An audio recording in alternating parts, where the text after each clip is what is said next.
You're live.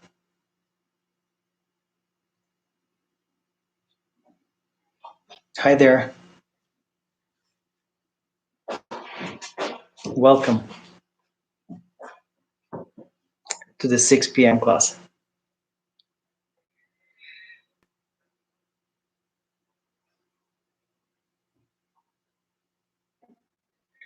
So today the setup is a little different, and you can see me.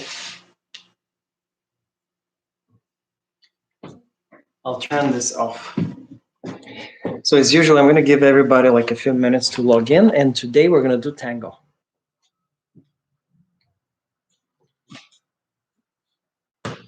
It should be fun. Don't panic. Hi, Janice. It'd be great if you guys say hi or something so that I know that you're there and who is there.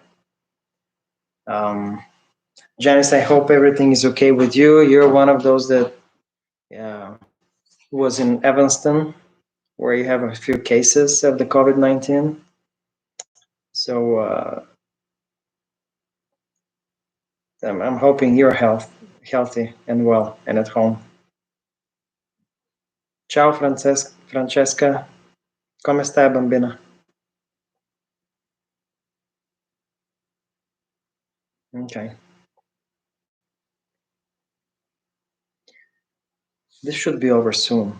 I'm very optimistic. I know that everybody is doing the right thing by staying home. I'm not socializing too much, just the closest people to you. So I know it's going to be under control.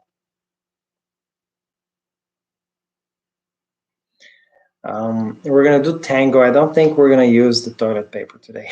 Maybe glasses of water. Perhaps the toilet paper is as well. It's always a good idea to teach your arms to stay in position.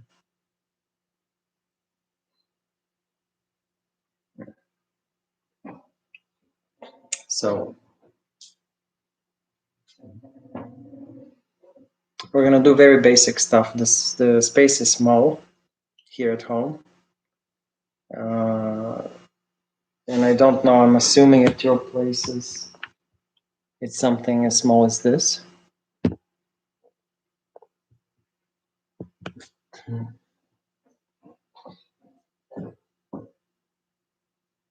So tango, what I'd like everybody to do in tango, because tango needs to be treated very differently than the other dances.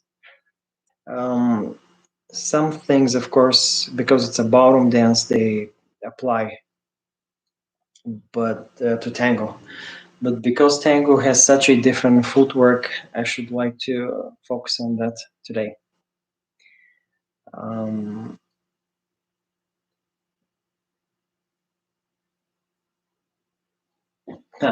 Janice, your place is even smaller. All you need is a hallway alongside, just to go back and forth. You'll go in circles. Find the find the long side.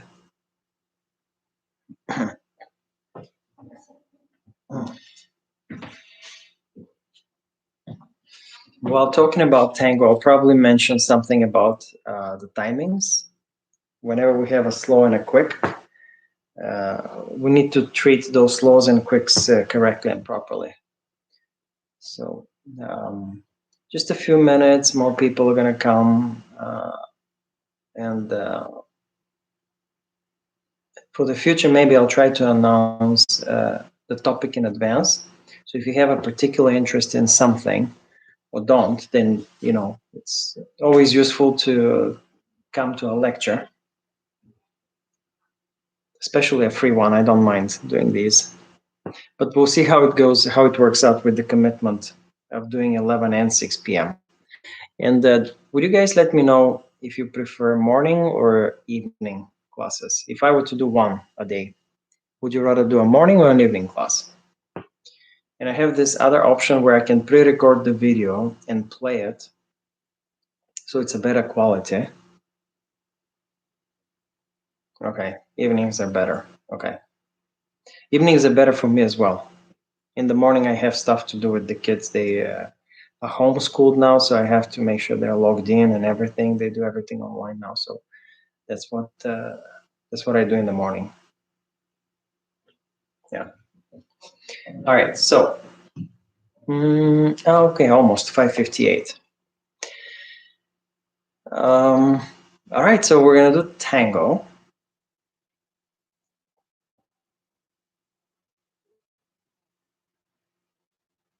I'm just gonna wait a few more minutes so that I don't have to repeat myself. I think tango was. I mentioned it my last lecture that tango used to be a Latin American dance. Would you believe it? I think because it was a salon dance. I think because it wasn't a ballroom dance at first. I was told. Interesting. Mm. I love tango now. And tango, of all the dances, sometimes there's this misconception that it's not a swing dance, but it is. It just swings differently. While I'm waiting for a few more people to come in, the way swing should be looked at, and by definition, swing is a free motion around a fixed point. Um, and I remember having this discussion with Luca Baricchi, and as we both, I guess, we were searching for an answer. If you ask some coaches, okay, so where's the swing? If we're talking about a swing dance, some people would say something like, well, the swing is up there, and you feel like you're swinging your base underneath, like a pendulum action. Well, the definition for swing actually is free motion around a fixed point. So the fixed point could be anywhere. Here, elbow. I'm swinging my arm in circles, so I can swing around my waist this way. So tango does swing. It's just not the traditional swing dance as in the other ones where you have up and down, where you have a down swing and up swing where you compress and then slide. But tango has compression on the topic of. So, hi, Gavin. Okay, so we're going to talk about tango today. The first thing, of course, I'll skip the part where we're talking about taking proper hold. I'll just skip it because I don't have a partner and there is no easy way to explain this in details. I'll tell you just one thing that I find very useful. I found very useful for me when you take proper tango position. As you well know, the lady's arm is on top of the man's elbow. Well, do you know how this happened? This happened because the man himself turned 1/8 of a turn to the left. And as a result, the lady's arm, which was on top, then he snuck his arm across the lady's back by taking his left shoulder away. So the lady's arm was now on top of his elbow. The lady never did she change her position. The lady should always have her left side closed. The lady should always try to close her left side forward as if she was doing waltz or any other dance. She should always have her left side forward and wrapped around the man's right side. It's just that the man's left side is turned back. Hence, the elbow over the man's elbow. So really, the ladies shouldn't change their position all that much. It's the man that takes, again, his left side back as opposed to pushing his right forward or taking his right forward across. It's more of a hinge and a fixed point, and he takes his left side back. And that's how it became wrapped around the elbow. So that's how it went. That's how it happened.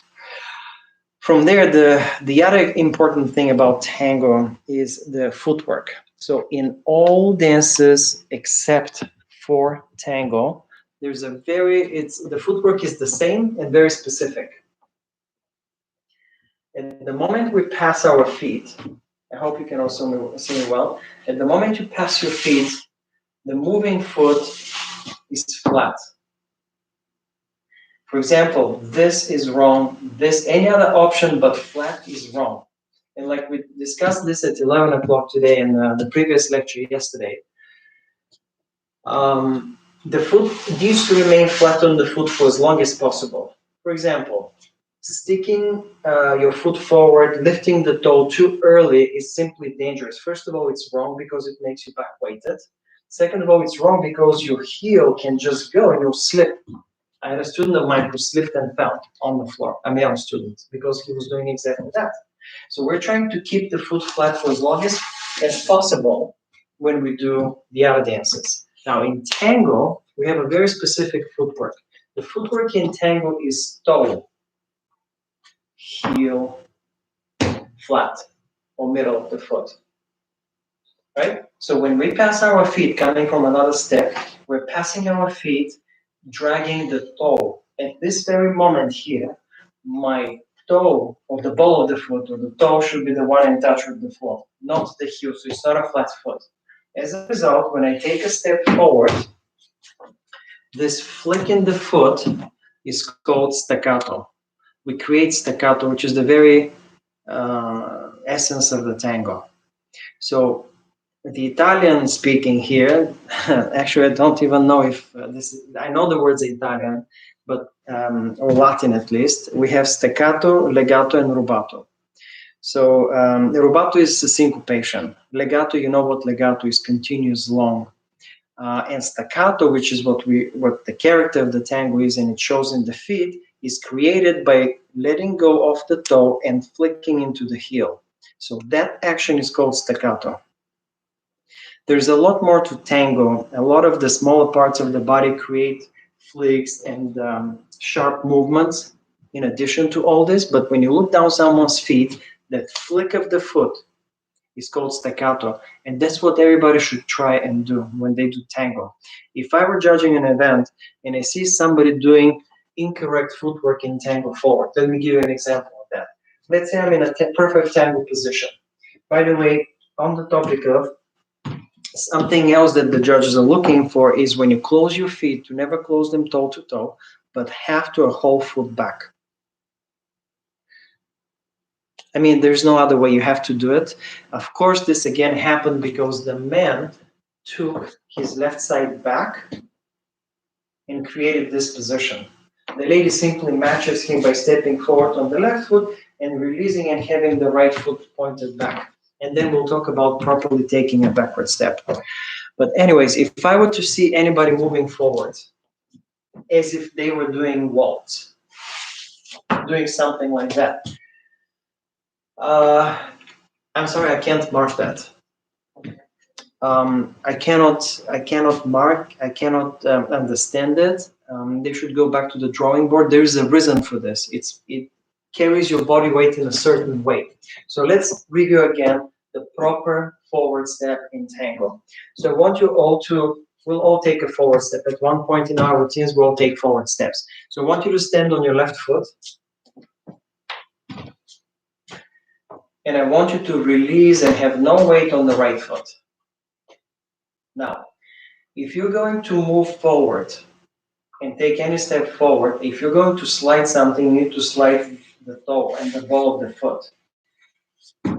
Right before you have to, if you can no longer hold that heel out of the ground and drag your toe without, of course, extending and looking like you're doing Latin, keep it underneath your body, underneath your torso, you need to then replace the toe with your heel. And this very action, it's called staccato. All rules apply from the other dances.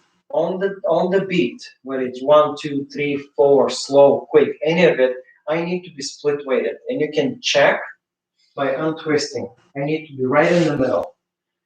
If I pause after doing my flick and I look like this, easily checking by turning, now I'm favoring my right foot, that means I'm forward weighted.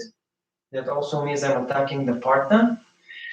Another wrong way would be to release the foot too early while still being on the back foot. Now I'm back weighted. If I turn, you'll see that I'm favoring my left leg. So always check what I told you at 11 o'clock, which Paul liked to check on people, untwisting them and showing them that the triangle, the apex, needs to be right between 2 feet. And any timing you'll ever have, if your routine has a timing, slow, quick, 1, 2, 3, 4 number, that means you're most likely stepping, definitely you're doing something. Right? So if you say something like a slow, at the end of the slow, which is 2 beats, I need to be split weighted. If it's a quick, the same thing, of course. Quick, I'm split weighted. Slow, 2 beats. On the first beat, I compress. 1, I can release my foot. 1, but when I step, I'm split weighted. I'm not on the foot on the count of 2. And we'll discuss American style smooth as well, the same exact way, because there's a misconception there. I can go back to this in a little bit if you need me to. But the first thing I'd like to see is that the footwork is correct. Simple as that. Now, something very specific to tango when you go backwards, ladies, most of you. And again, if I were judging taking position initially, when you see a couple taking a position, you already know whether they know their stuff or not. An example, going backwards, for example, we step back on the outside edge of the ball of the foot. It looks like this. Not like you would do foxtrot or waltz. The feet are not parallel, but when we go back, we point back the outside edge of the ball of the foot. And we're stepping in something called CBMP, contra body movement position. Before I explain what CBMP and contra body movement position is, I need to explain to you why is this important. Turning your toe inwards involves all the joints up along the body. Turning my foot in turns my knee, turns my hip, and keeps my side forward. Mostly keeps the girl's hip closed. I'll give you an example of how this would go wrong. If I step back on a straight leg, or God forbid, with an open toe, now my side is open and I'm limited in the amount of turn because these steps curve as well. We'll get to that as well. I can't curve. So turning the foot in closes your right side, keeps it to the man. So it's very important that you place your foot in that position. I'll summarize in a little bit. So forward, we step brushing the toe, or at least we're passing the feet, brushing the toe.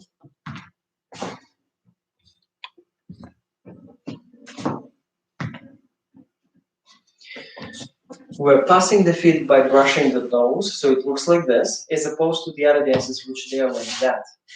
So this is my forward step in tango. Backwards, the same exact thing as in the other dances. I still need to point and slide, but not until I point the outside edge of the ball of the foot. So you're going to be a little pigeon-toed, and that's funny when you think about it, but it's very important. Again, the purpose of it is that you keep your right side, ladies, it's closed. The right side is close to the man. It's very important. So it looks like that.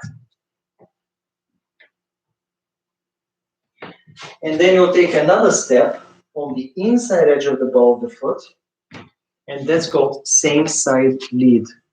Also very important. Also involving the fact that the steps curve. There's no straight lines in dancing. Every step curves. There's so much to talk about. I'll tell you about it later if I can. Okay, so let me regroup a little bit. So we talked about going forward with a flick called staccato. Backwards, the important thing is on the outside edge of the ball of the foot. Gavin has a question. Let me read it to you guys. Will the staccato flick with the feet apply for smooth tango movement? Yes. Yeah. It would apply the exact same way.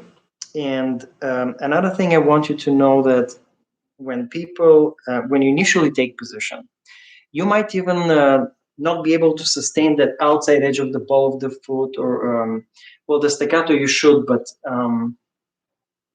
you might not even be able to sustain the turn of the feet, stepping in CBMP and CBM. That's what I meant to explain to you guys. But at least you're showing the judges that you have the knowledge and you know how to do it. Whether you execute and how well, that's really, they forgive technical difficulties, but at least initially, you should look to set up the couple in a proper position with the man's left side open, with the feet slightly misaligned. And ladies, if you're about to go backwards, to point the outside edge of the ball of the foot. So, yes, stepping back with the outside edge of the ball of the foot. So another thing in tango that I mentioned was that we're stepping in something called CBMP. C as in cat, B as in boy. Wait, I got lost. CBM as in mother. CBMP. P as in Peter. I haven't spelled this ever in my life. I had to think about it. And there's something else called CBM. So CBMP, contra body movement position versus contra body movement. Two different things. I need to explain them to you because when we move in tango, we have CBMP and then we have what's called same side lead, which makes the steps curve. So they're never in a straight line. And even in American style, the funny thing in American style is that all the steps, absolutely all of them, come from a modified international style step. Just to give you an example, the basic in American tango, which is 2 forward walks and then a third one side together, right? Actually 2 steps. It's 2 walks in international and a progressive side step, again international style step, which combined together created the American style basic. It's 2 walks, slow, slow, and then you have a progressive side step, quick, quick, slow. Dina has a question. Hi, could you explain again what the CBMP, contra body position movement, and CBMP probably meant? And same side lead. Okay, I'll explain this. I'll get into this. I was just trying to get into it. So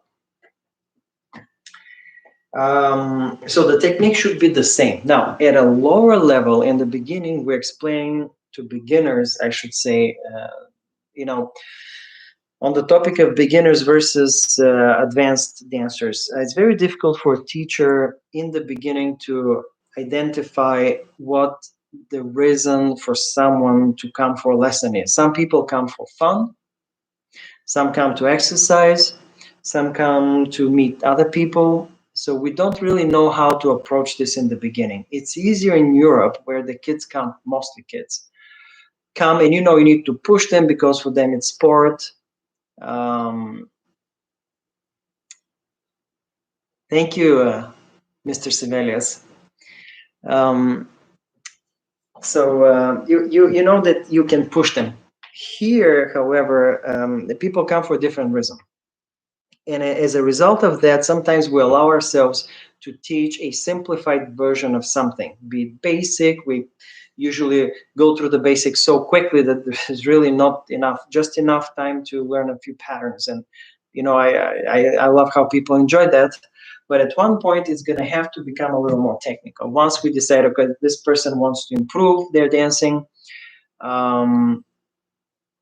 this person needs to improve, they want to perform or compete, they enjoy learning, then you need to introduce them to some other, to a little bit of technique. So, going back to the CBNP. So, when I stand, my foot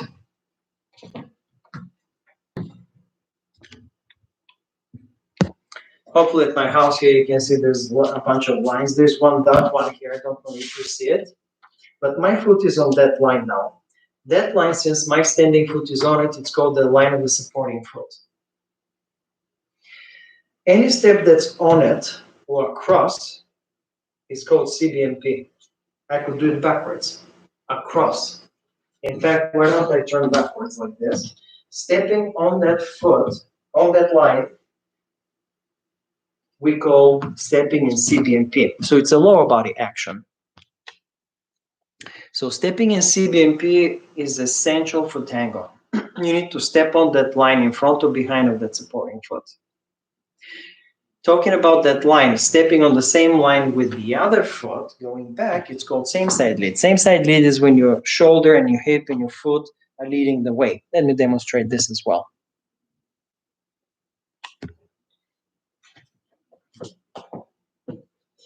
So here's the line of my supporting foot.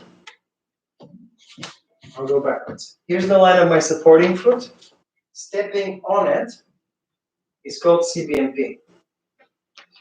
Stepping on the same line with the inside edge of the ball of the foot, my shoulders over my hip over my foot, is called same side lead. And as you noticed, I've turned a little bit. Okay? How little can you turn or how much is depending on your choreography. Now, in American style, when you do that, we play with the angles. I'll do it very basic, like even I do it sometimes in bronze. In American style, I take forward, forward, forward, side, together step. And it's totally fine. At one point, however, you're going to get to the competition floor. And at one point, maybe you'll compete at a really high level, open level, or as a professional. And that should change ever so slightly.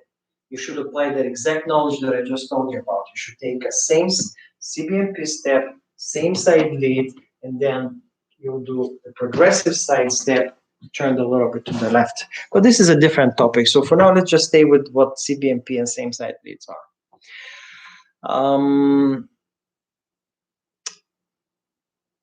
Okay. Thank you, Mr. Sibelius. Okay, I'm reading here through the comments. Some of them I'm not going to read to you.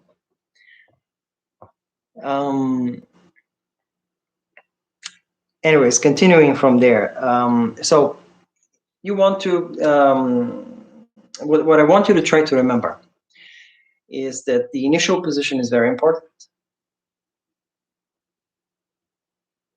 And Dina is asking if it applies to Viennese waltz. Which part? CBMP? Stepping in CBMP? No, it doesn't apply to Viennese waltz basic. There's something called CBM, contra body movement, and that's the upper body. And if you're interested, I can briefly mention what that is. But CBM is upper body movement. You can remember that. CBM is when I walk, my arms swing by my body like this. This is CBM. My upper body does this as I go in a straight line. And CBMP is stepping with doing something with the lower body. Sometimes we do both, but not to be confused. So in Viennese waltz, or in swing dances, in natural turns, and all sorts of steps, we do CBM. We don't do CBMP, counter body movement position. Without making this too technical, that's all I want you to remember is how you initially position yourself as far as feet, how you move and how you pass your feet, specifically how you pass them, and that it's the toe brushing or the ball of the foot brushing the passing as it passes the standing foot. And then that flick stepping forward is how we create staccato. And that's it. If you do this, extra points, and you're going to look very correct. And then, of course, now going backwards, which is the next level, I would love the ladies to be able to point the outside edge of the ball, the foot going back. Who was it? One of the Canadians. So the Canadians judges, Pierre Allaire and Mireille.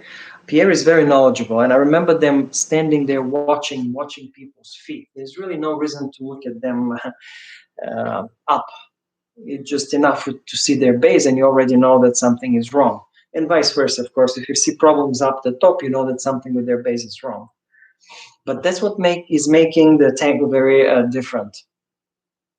The footwork, the application of CBM and CBMP, same side lead, very important stuff, the position itself. If you're interested a little bit, since we have about, 7-8 minutes, if you're interested a little bit, we can talk about the slows and the quicks, which will apply in foxtrot as well. If you're interested, I can mention that as well. So you have two, everybody knows that slow is not stepping slowly. It's stepping over 2 beats, 2 counts. Let's say we have 1, 2. Quick is 1 beat.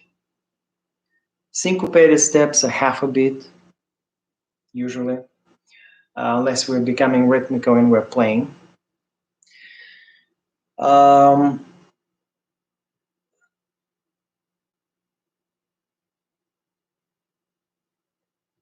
There is really no easy way to make this quick and short, except for the fact that in tango, as in foxtrot or Viennese waltz, if you will, in all the dances, the upper body or the body needs to move continuously. There's no stops and goes when we move from one foot over the other. Right? When I look at your upper body, if I didn't see your lower body, you should be moving continuously, not stepping and stopping. And partly the problem with people who look like that is that they step on the first beat, and it's very popular in American style. People tend to step, if you have a slow and the step is over 2 beats, they tend to step over the first beat and hold the second beat. Right? And I'll tell you why this is a problem in a little bit. I'll demonstrate. So you've all done American tango at one point, and I'm sure you've done the following: slow, slow, quick, quick, slow. Yeah, and if I counted numbers, you would have probably done 1, 2, 1, 2, quick, quick, slow. Okay, well, if you have social dance ever, you know that sometimes we bump with people. We start, we go, we stop, we bounce into each other. It's not very pleasant, right? That's the reason. If I kill my momentum of moving, if I step on the first beat and now I have to hold my second beat, that creates stress. It stops my movement and my swing, which yes, we do swing in tango. And then I have to reuse my leg and my body and step again. And things happen. Of course, you're going to collide.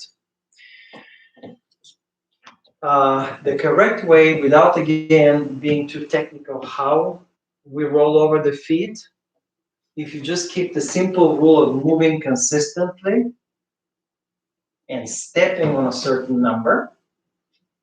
When you have a slow, you step on the second beat, you slide on the first. You step right away on the first beat, then your body will move like that. So let me demonstrate what a proper tango should look like. American style, because it's more popular. 1, 2, 1, 2, quick, quick, slow. I'll do it again, I'll back off a little bit. So we have 1, 2, 1, 2, quick, quick, slow. Let me do it again incorrectly. 1, 2, 1, 2, quick, quick, slow. And you see how I stop, step and stop, step and stop, step and stop. Not a good thing. Let's say I have a slow. Let's see how that applies with the center balanced position that we talked about. Whether it's a quick or slow or syncopated step, you always need to be split weighted. Well, on the first beat, if you remember, I told you that tango compresses. We could compress. We definitely release the foot slightly forward as my knees bend forward, so it looks like this. 1, 2. And that's my slow. There will be no pausing. You're going to continue moving your body because, let's say you have another slow. Then you'll be moving your foot on the first beat and yet again stepping on the second. And guess what? You will have to be split weighted. So if I did a series of slows, they should look as follows. 1, 2, 1, 2, 1, 2, 1, 2, 1, 2. And backwards, then they look like this. 1, 2, 1, 2.